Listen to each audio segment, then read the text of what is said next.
Hello friends, welcome to our channel. ఇప్పుడు నల్లంకాయ మొక్కల గురించి మనం చూద్దాము.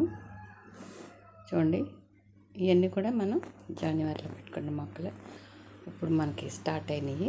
ఇందాక చూసింది ఒక్క రకం. ఇవి ఏంటంటే కింద కొంచెం గ్రీన్ కలర్లో వచ్చి బెల్ షేప్లో వస్తాయి. బెల్ చాలా బాగుంటాయి.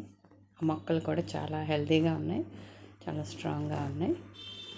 ఎండాకాలం వచ్చింది కదా, 2 పూట్ల నీళ్ళు పోయింది. మనం ఎప్పుడు వాటరింగ్ చేసినా కిందకు పోకుండా ఆ మట్టి తడిసేటట్టుగా చేసుకోవాలి. ఊరికి పోసేయడం వల్ల నీరు వేస్ట్ అవుతుంది, బలం పోతుంది. ఇలాంటి ఆకులు, ఈ వంగ మొక్కల ఆకు చివర ముడతలా వస్తుంది. అలాంటివి ఏమైనా ఉంటే తీసేసుకోండి. కాండం తులిచే పురుగులు కూడా వస్తూ ఉంటాయి. మనం ఎప్పటికప్పుడు చెక్ చేసుకుంటూ ఉండాలి. అలా ఇది సెల్ఫ్ పాలినేటెడ్. సో పువ్వులు మీకు ఎప్పుడన్నా ఖాళీ ఉంటే అలా రబ్ చేయొచ్చు, చేయకపోయినా పర్వాలేదు. 100% ఇవి పాలినేట్ అవుతాయి. కాయ ఖచ్చితంగా, పువ్వు కాయ పూత రాలడం అన్నది తక్కువ వంగ మొక్కల్లో. ఒక 5 మొక్కల వరకు ఉన్నాయి.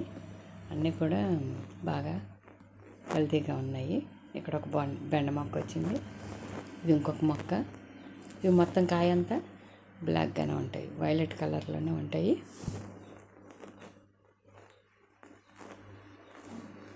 వీటికి ప్రతి వారం కూడా ఏదో ఒక లిక్విడ్ ఫెర్టిలైజర్స్ ఇవ్వండి. సమ్మర్ కదా, లిక్విడ్ ఫెర్టిలైజర్స్ ఇస్తే వాటికి చాలా తీసుకోవడానికి బాగుంటుంది.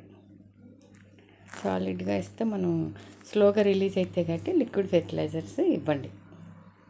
Thanks for watching. Please like, share and subscribe. Thank you.